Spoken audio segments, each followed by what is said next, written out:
আপনারা দেখছেন ২১শে টেলিভিশন। বাংলাদেশে টিকা তৈরি করার লক্ষ্যে আন্তর্জাতিক ভ্যাকসিন ইনস্টিটিউট প্রতিষ্ঠার চুক্তির অনুসমর্থন প্রস্তাব অনুমোদন করেছে মন্ত্রিসভা। সকালে প্রধানমন্ত্রীর সভাপতিত্বে অনুষ্ঠিত বৈঠকে এ প্রস্তাব অনুমোদন হয়।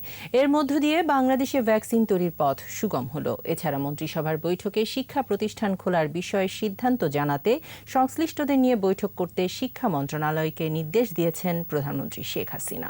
বিস্তারিত সাইদুল ইসলামের রিপোর্টে। সকালে সচিবালয়ে মন্ত্রিসভার বৈঠকে গণভবন থেকে ভার্চুয়াল প্ল্যাটফর্মে যুক্ত হয়ে সভাপতিত্ব করেন প্রধানমন্ত্রী শেখ হাসিনা। বৈঠকে বাংলাদেশ পেটেন্ট আইন ২০২১-এর খসড়া এবং বাংলাদেশ জাতীয় আর্কাইভস আইনের চূড়ান্ত অনুমোদন দেওয়া হয়। আর নীতিগত অনুমোদন পায় বাংলাদেশ শিল্প ও নকশা আইনের খসড়া। বৈঠকের পর সংবাদ সম্মেলনে বিস্তারিত জানান মন্ত্রিপরিষদ সচিব খন্দকার আনোয়ারুল ইসলাম। বলেন, শিক্ষা প্রতিষ্ঠান খোলার বিষয়ে বিভিন্ন দিক নির্দেশনা দিয়েছেন প্রধানমন্ত্রী। সংশ্লিষ্ট সবাইকে ডেকে নিয়ে আলোচনা করে একটা সিদ্ধান্তে আসতে বলা হয়েছে। সচিব আরও জানান, ১৯৯৬ সালে আন্তর্জাতিক ভ্যাকসিন IVI ইনস্টিটিউট প্রতিষ্ঠার চুক্তির অনুসমর্থনের প্রস্তাবও অনুমোদন করে মন্ত্রিসভা।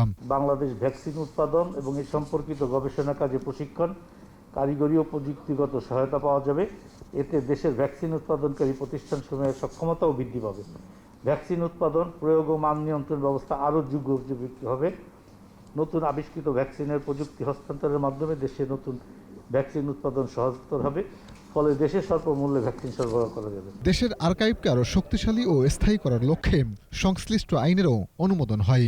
প্রস্তাবিত আইনের ডিজিটাল বাংলাদেশ বিনির্মাণে ভূমিকা রাখা এবং গবেষক ও তথ্য সেবা গ্রহীতাদের অনলাইন ডিজিটাল সেবা প্রদানের জন্য আর্কাইভ রেকর্ড সংরক্ষণ ও সেবা প্রদানের তথ্য প্রযুক্তির ধারা রাখা হয়েছে। এছাড়া বাংলাদেশ ও কাতারের মধ্যে স্বাক্ষরের লক্ষ্যে প্রস্তাবিত সাংস্কৃতিক সহযোগিতা চুক্তির খসড়া অনুমোদন হয় মন্ত্রিসভার বৈঠকে।